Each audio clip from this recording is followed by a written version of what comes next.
Oh my gosh, you can't even really see anything.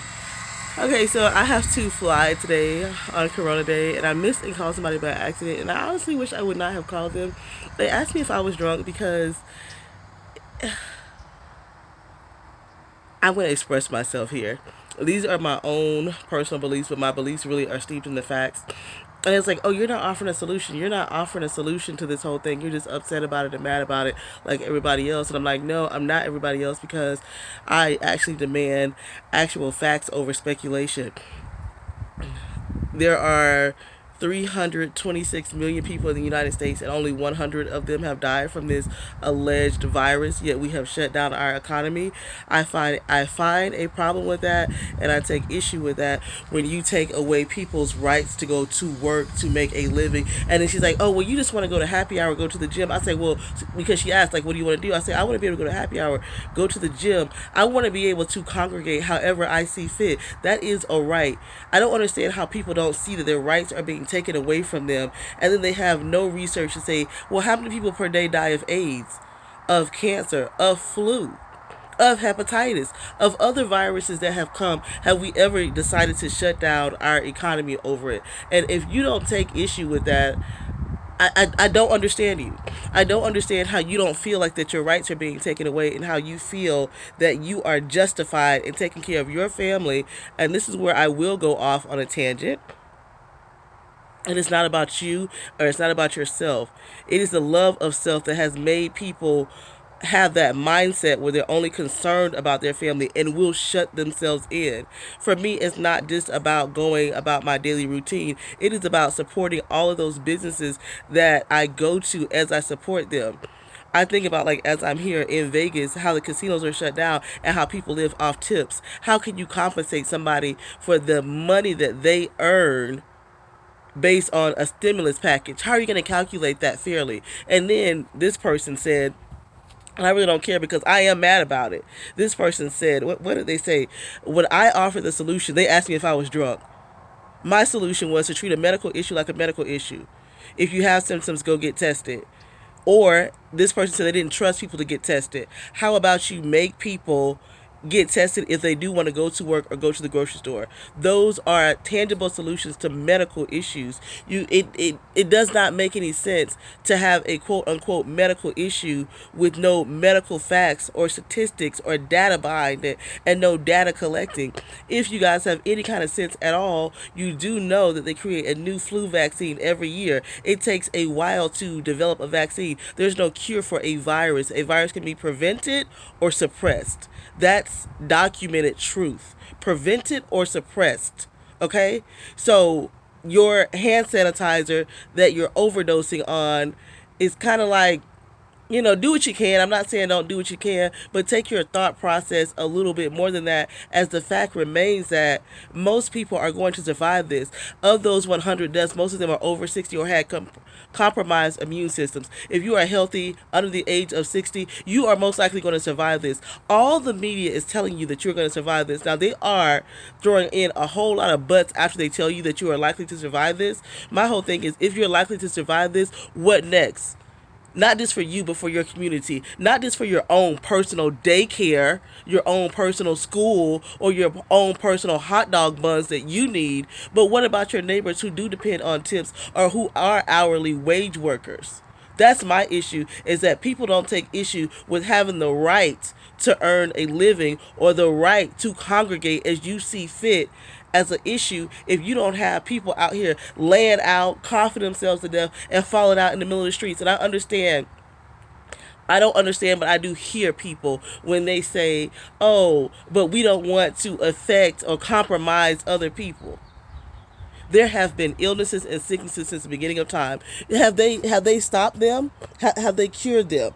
Like, has this earth come to a screeching halt because of illness? No, people still survive. They still have babies. They still live. But for some reason, the majority of us feel that this is normal and not questionable. And if you question it, then, oh, you must be drunk or something. No, I am absolutely 100% thinking. I am thinking. I'm not gonna like share all of my thoughts because I do have other thoughts about things. Like I do believe this. I do believe that there is the virus. There's the fear of the virus, and there's the money that's being halted and the money that's being released. And those numbers, if you put that in a list, the one that is least affected is the actual infected people that die. That number is the lowest. The number of people who die are far less than the number of people who are afraid and stopping everything that a lot of us know and love. I know some people love nothing but themselves, their anxiety, their depression, and the people in their house. I know that. I know that. That's the way of the world that we have created. But that may be our downfall if we don't sit here and say, you know what? It's not just about me being able to make a living. It's not about my children just being able to eat. It's about all these other people out here who are not going to be able to do that or be in a questionable state of mind. And if you don't think that's going to affect you, you have lost your ever living mind. Like, that's not even conspiracy. That's just like, open your mind. Oh, well, if the economy gets bad, and that's how I know you're ignorant. Where are your eyes? How can you not see what is in front of you? This is the worst. Now I'm not panicking or anything like that because there is the virus, okay? But the rest of this stuff is man-made. This panic, this hoarding, this overstocking, this attitude of, oh, we're gonna die, is not founded on anything. I had to get that out to my platform. I will debate you in the comments all day long on on this topic. Look, there are more people that die per month in drunk driving across the world that have died of this. Has anybody shut down their roads or shut down their bars or made everybody breathalyze before they get drunk? No. We are survivors as people. Okay? We survive. Quit acting like that we don't survive. With ailments, with sickness, with heartache, with heartbreak, we survive things that we don't think that we're capable of surviving. Why is it now that we want to shut down like we can't survive, like we can't survive in motion? That's what kills me. Like, so all of a sudden we have become so weak to something that most of us are going to survive that we can't keep moving. We can't even allow people who want to keep moving to keep moving. Give people the right to go to work. Give people the right to have a drink. Give people the right to go to the gym. Give people the right to keep their business going if they want to make a living in this country. Because when you strip that down, it may not be much to you sitting there bopping on your salary job that you have for now. You know, and then this person also said that they didn't trust individual people to go out and get tested, but you trust the government to take care of the middle class and the poor. Now, I'm however you feel about that statement, how long have they really done that? How long has the government ever taken care of the middle class, the poor, and the sick? But you trust them to shut you down from making $1. I can't. But this is the world that we live in. I will tell you, this is my platform. I'm really disappointed.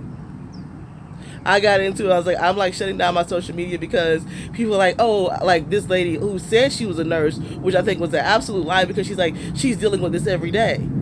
You're dealing with what? And then she was like, well, you can conspiracy theory your way to the coffin. I'm like, these are not conspiracy theories. These are questions and solutions.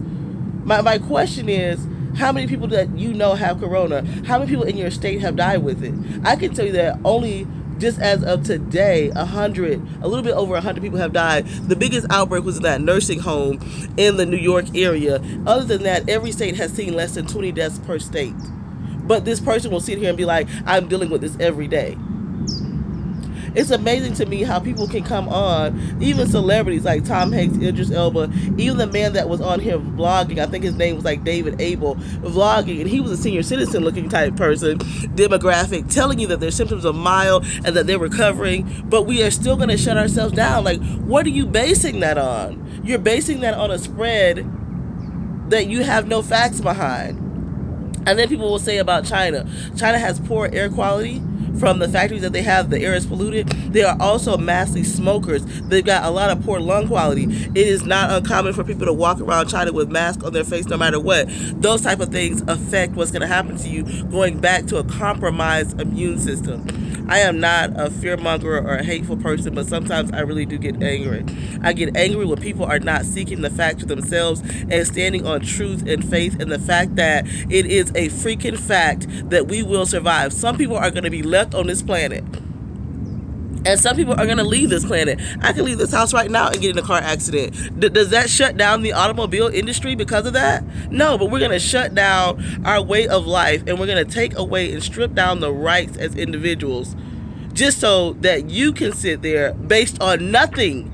I don't know what people are basing it on, and feel comfortable that you're shut in, but you're mad because, oh, people are hoarding toilet paper, they're hoarding food. You have sent people home. Like, people have children. My sister has 4 kids. These kids are used to eating and pooping at school. You have sent her home with 4 children. Don't you think she's going to have a little bit more groceries, a little bit more food? But people are so freaking stupid that they think, oh, it's the panic. No. Most people are not sitting around panic. Like, I'm not panicked. I'm mad about there being a virus, a fear of the virus, and then our economy, and how all these things are intertwined, and you cannot deny it. I'm not even going to go with other things. You cannot deny that they're not having effects on each other, but the thing that is carrying the less actual effects is the actual infections and death of this virus. Now, if you were telling me that 1 million people or even 100,000 people in the United States died of this thing, I am on your page. If you are telling me where to go sign up and get testing, I am on your page. But that information is few and limited. I hope I have calmed myself down. I really do believe in having a peaceful life, but I will get riled up over ignorance. I despise ignorance. Ignorance will be our decline. It is our decline. The fact that we are willing to sit and be talked to and told information with no numbers behind it, and we will just shut ourselves down.